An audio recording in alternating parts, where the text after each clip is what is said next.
అంటే పూలబాట కాదు, ముళ్ళబాట కాదు. అలాగని రాజకీయాల్లో రాణించడం అంత ఈజీ కాదు. అధికారంలోకి రావాలంటే చెమటోడ్చాల్సిందే. ఎత్తుకు పై ఎత్తులు వేయాల్సిందే. వ్యూహానికి ప్రతి వ్యూహం రచించాల్సిందే. ఎదురు దెబ్బ తగిలితే సమయం కోసం వేచి చూడాలి. గెలుపు కోసం ఎత్తు పల్లాలు దాటాలి. కష్టనష్టాలు భరించాలి. అవమానాలు, అవహేళనలు అన్నింటినీ తట్టుకోవాలి. చదరంగంలో పావులు కోల్పోయినంత మాత్రాన ఓటమి కాదు, పావులు ఉన్నంత మాత్రాన గెలుపు కాదు. చివరి వరకు ఎవరు పోరాటం చేస్తారో వారే విజేత.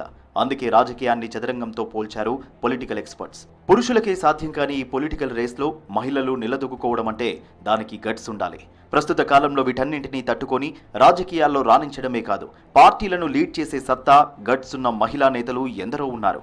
పురుషులతో సమానంగా రాజకీయాలకు మేమేం తక్కువ కాదంటూ ప్రూవ్ చేసుకున్న యంగ్ ఉమెన్ లీడర్స్ పై ఈరోజు స్పెషల్ స్టోరీ. ప్రియాంక గాంధీ. అభిమానులు, కాంగ్రెస్ కార్యకర్తలు పిలుచుకునే మరో పేరు ఇందిరా గాంధీ. ఇందిరా అంటేనే ధైర్యం, తెగువ, ఆత్మవిశ్వాసం, అకుంఠిత దీక్ష, సాధికారత. నానమ్మ రూపమే కాదు, అవే లక్షణాలను అందిపుచ్చుకున్న నేత ప్రియాంక గాంధీ. ధైర్యం, తెగువే కాదు, అంతటి వాగ్దాటి ప్రియాంకది. అధికార పక్షం తప్పులను ఎత్తి చూపడంలోనైనా, ప్రజా సమస్యలను వినిపించడంలోనైనా ప్రియాంక రూటే సెపరేటు. దశాబ్దాల కాలం రాజకీయాల్లో ఉన్నా కానీ ఎప్పుడూ ప్రత్యేక ఎన్నికల్లో ఎంట్రీ ఇవ్వలేదు. కానీ మొన్న జరిగిన వయనాడ్ బై ఎలక్షన్లో ప్రత్యేక ఎన్నికల్లోకి ఎంట్రీ ఇచ్చి బంపర్ మెజారిటీతో హిట్ కొట్టింది.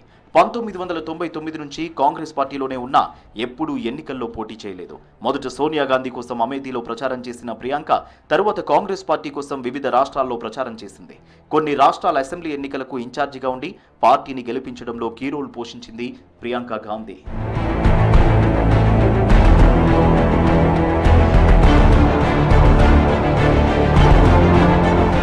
అన్న రాహుల్ గాంధీ ఎన్నికల ప్రచారంలో ఫైర్ బ్రాండ్ పేరు తెచ్చుకుంది ప్రియాంక గాంధీ.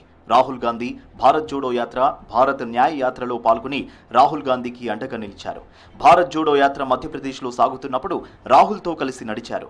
దేశంలోని నిరుద్యోగం, రెజ్లర్ల సమస్యలు, రైతు సమస్యలపై గలం వినిపించి ప్రత్యేక ఇమేజ్ సంపాదించుకున్నారు. ప్రస్తుతం వయనాడ్ ఎంపీగా గెలిచి పార్లమెంట్లో అడుగుపెట్టిన ప్రియాంక గాంధీ ప్రజా సమస్యలపై పార్లమెంట్లో తనదైన మార్కు చూపించనుంది. ఏదేమైనా భవిష్యత్తులో కాంగ్రెస్ పార్టీని లీడ్ చేయడంలో, ఇండియా రాజకీయాలను ప్రభావితం చేసే సత్తా ప్రియాంక గాంధీకి ఉందంటున్నారు political experts.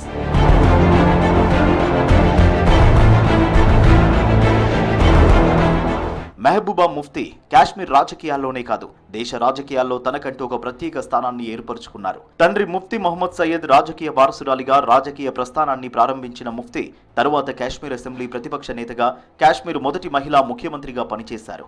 1999లో Jammu and Kashmir people's democratic పార్టీని స్థాపించింది. తండ్రికి పార్టీ అధ్యక్ష బాధ్యతలు అప్పగించి వైస్ ప్రెసిడెంట్ గా రాజకీయాల్లో కీ రోల్ పోషించారు ముఫ్తీ.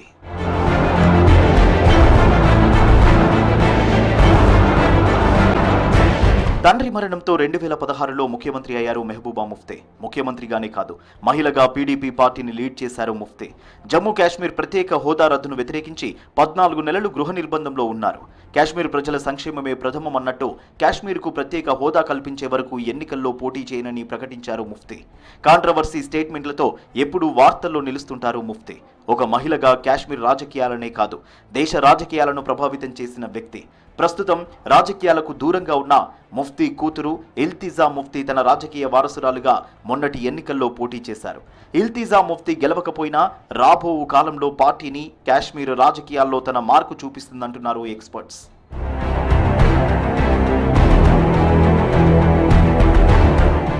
కనిమొళి తమిళనాడు రాజకీయాల్లో డీఎంకే కీలక నేత. రాజకీయాలకు ముందు హిందూ పేపర్లో ఎడిటర్గా పనిచేశారు కనిమొళి. కరుణానిధి వారసత్వ రాజకీయాల నుంచి 2007లో మొదటిసారి రాజ్యసభలోకి పొలిటికల్ ఎంట్రీ ఇచ్చింది. వివాదాలు, ఆరోపణలు ఎన్ని వచ్చినా వాటన్నింటినీ తట్టుకుని నిలబడింది.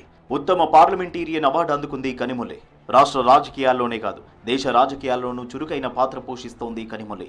తమిళనాడు రాజకీయాల్లో సూపర్ ఉమెన్ శక్తిగా ఉన్న కనిమొళి అవసరమైతే డీఎంకే పార్టీని లీడ్ చేసే సత్తా ఉందంటున్నారు ఎక్స్పర్ట్స్.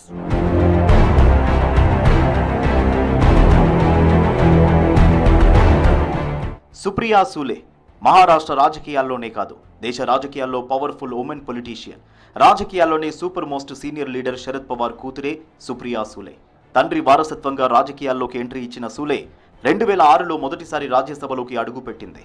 తరువాత 2009 నుంచి బారామతి పార్లమెంటు నుంచి గెలుపొందుతూనే ఉంది. ప్రస్తుతం నేషనల్ కాంగ్రెస్ పార్టీ వర్కింగ్ ప్రెసిడెంట్గా ఉన్నారు సూలే. పార్లమెంట్లో సుప్రియాకు మంచి పేరుంది. ఏం మాట్లాడినా అది పక్కా డేటాతో రీసెర్చ్ చేసి మాట్లాడతారనే పేరు సొంతం చేసుకుంది సూలే.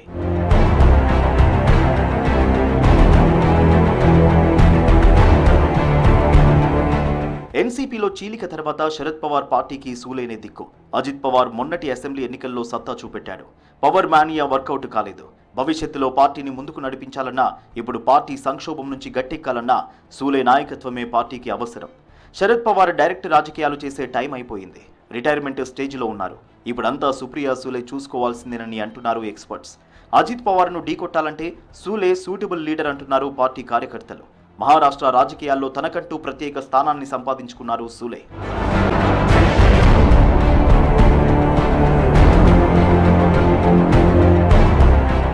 అతిషి మార్లినా సింగ్ ఢిల్లీ ముఖ్యమంత్రి.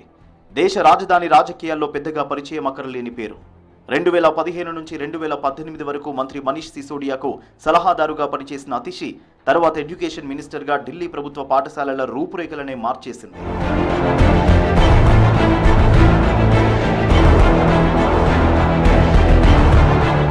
ఢిల్లీ మద్యం కుంభకోణంతో ఆప్ సీనియర్ నేతలంతా అరెస్ట్ అయితే వారి శాఖలన్నీ అతిషినే నిర్వహించింది. దాదాపు 14 శాఖలను మెయింటైన్ చేసింది అతిషి. కేజ్రీవాల్ పిలుపుతో రాజకీయాల్లోకి ఎంట్రీ ఇచ్చిన అతిషి 2013 ఆప్ గెలుపులో కీ రోల్ ప్లే చేశారు. పార్టీ మేనిఫెస్టో తయారీలో తనదైన ముద్ర వేసి ఆప్ విజయానికి కారణమయ్యారు. కేజ్రీవాల్ రాజీనామా తర్వాత సీఎం పదవి తన భార్యకు ఇస్తారనుకున్నారు అంతా. కానీ అందరి అంచనాలను కాదని సీఎం పదవి అతిషికి అప్పగించారు. అతిషిపై కేజ్రీవాల్కు ఉన్న నమ్మకం అది. ఎందుకంటే కేజ్రీవాల్ జైలుకు వెళ్ళినప్పుడు ప్రతిపక్షాల విమర్శలకు సమాధానం చెబుతూ పార్టీని ముందుండి నడిపించింది అతిషి. అంతటి సత్తా ఉంది కాబట్టే సీఎం పదవి అతిషిని వరించింది. ఢిల్లీ రాజకీయాలనే కాదు, పార్టీని నడిపించే సత్తా ఉన్న నాయకురాలని నిరూపించుకుంది అతిషి. వచ్చే ఢిల్లీ ఎన్నికల్లో కేజ్రీవాల్తో సహా అతిషి పర్ఫార్మెన్స్ పైనే ఆప్ భవిష్యత్తు ఆధారపడి ఉంది. వైఎస్ షర్మిల తెలుగు రాష్ట్రాల్లో పరిచయం అక్కరలేని పేరు. డాక్టర్ వైఎస్ రాజశేఖర రెడ్డి కూతురు వైఎస్ షర్మిల. తండ్రి రాజకీయాల్లో ఉన్నప్పుడు కానీ, సీఎంగా ఉన్నప్పుడు కానీ ఎప్పుడూ పొలిటికల్ ఎంట్రీ ఇచ్చింది లేదు. కేవలం షర్మిల అన్న జగన్ మాత్రమే కడప ఎంపీగా పొలిటికల్ ఎంట్రీ ఇచ్చాడు. 2009లో రాజశేఖర రెడ్డి మరణం తర్వాత జరిగిన పరిణామాలు జగన్ వైసీపీ పార్టీ పెట్టడం, 2014 ఎన్నికల్లో ఓడిపోవడం అంతా జరిగిపోయింది. కానీ తర్వాత జగన్ అరెస్ట్ కావడంతో భవిష్యత్తులో ఆంధ్రప్రదేశ్లో పార్టీ నిలవడం కష్టమనుకున్నారు అంతా. కానీ అప్పుడే షర్మిల అన్నకు అండగా పొలిటికల్ ఎంట్రీ ఇచ్చింది. ఏ పొలిటికల్ లీడర్ చేయని విధంగా 4000 కిలోమీటర్లకు పైగా పాదయాత్ర చేసి పార్టీని బతికించింది. ఇక 2019 ఎన్నికల్లో వైసీపీ విజయానికి బాటలు వేసింది షర్మిల.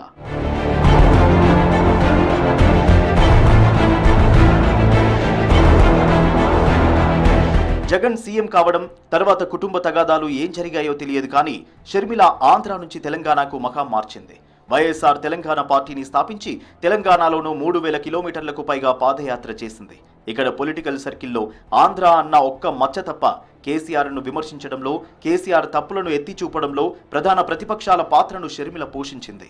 పాదయాత్రలు, నిరుద్యోగ నిరాహార దీక్షలు, కాళేశ్వరం అవినీతిపై పోరాటాలు చేసింది షర్మిల.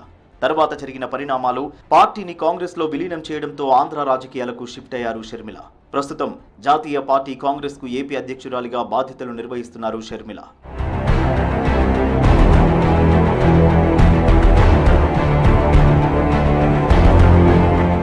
యూపీకి ఎస్పీ ఎంపీ డింపుల్ యాదవ్ సైనిక కుటుంబానికి చెందిన సాదాసీదా అమ్మాయి. సమాజ్వాదీ పార్టీ అఖిలేష్ యాదవ్ను పెళ్లి చేసుకోవడంతో పొలిటికల్ ఫ్యామిలీలోకి ఎంట్రీ అయ్యింది. లవ్ మ్యారేజీ కావడంతో ములాయం సింగ్కు మొదట నచ్చకపోయినా తర్వాత ఇష్టమైన కోడలిగా మారింది డింపుల్.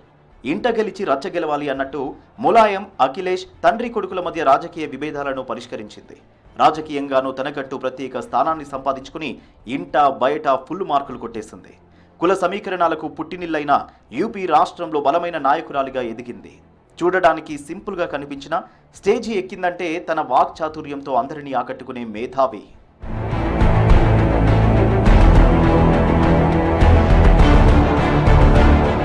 2009లో పార్లమెంట్ ఎన్నికల్లో ఎంట్రీ ఇచ్చినా ఓడిపోయింది. తర్వాత 2012 బై ఎలక్షన్ రావడంతో పార్లమెంటుకు ఏకగ్రీవంగా ఎన్నికైంది డింపుల్. అప్పటి నుంచి పొలిటికల్ జర్నీలో ఎప్పుడు దూసుకుపోతూనే ఉంది డింపుల్.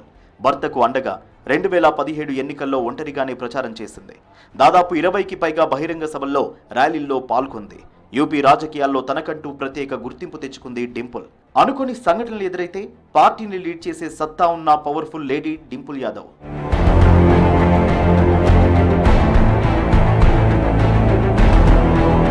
కల్పనా సోరెన్ జార్ఖండ్ ముఖ్యమంత్రి భార్య, వ్యాపారవేత్త, సామాజిక కార్యకర్త.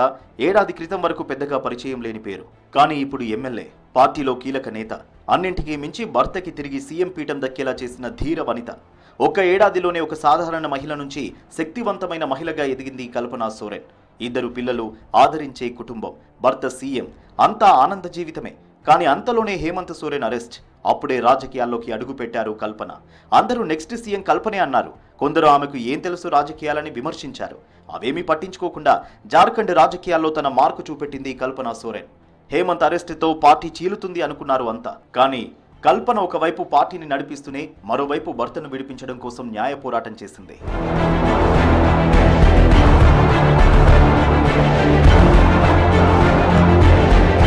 హేమంత్ సోరెన్ విడుదలైన తర్వాత కూడా ప్రచారం ఆపలేదు. తూటా లాంటి మాటలతో ప్రజలను ఆకట్టుకుంది. భర్తకు అండగా దాదాపు 200 మీటింగ్లలో పాల్గొంది. బీజేపీ బంటి ఔర్ బబ్లీ అని విమర్శించిన వాటిని అనుకూలంగా మార్చుకుని బంటి, బబ్లీ సూపర్ జోడీ అని హిట్ కొట్టింది. 24 ఏళ్లలో ఎప్పుడూ వరుసగా రెండోసారి ప్రభుత్వం తిరిగి ఏర్పడలేదు. కానీ మొన్న ఆ రికార్డును చెరిపివేసింది జేఎంఎం పార్టీ. ఏదేమైనా భర్తకు తిరిగి అధికారం కట్టబెట్టింది కల్పనా సోరెనే. సోరెన్ ప్రయాణాన్ని చూసిన వారంతా ఇది ఇల్లాలి విజయం అంటున్నారు. కల్పనా సోరెన్ ముఖ్యమంత్రి భార్య మాత్రమే కాదు, ఓ మహిళా శక్తి అంటున్నారు ఎక్స్పర్ట్స్.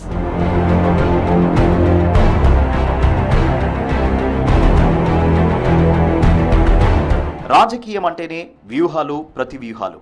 పురుషులతో సమానంగా మహిళలు రాజకీయాల్లో రాణించడం చాలా అరుదు. వారసత్వ రాజకీయాలతో కొందరు, స్వశక్తితో రాజకీయాల్లో ఎదిగిన వారు చాలా అరుదు. రాజకీయాల్లోకి వచ్చి తమను తాము నిరూపించుకుంటున్నా ఇలాంటి మహిళా లీడర్లు రాజకీయాల్లోకి రావాలనుకుంటున్నా మరెంతో మంది మహిళలకు ఆదర్శం అంటున్నారు ఎక్స్పర్ట్స్.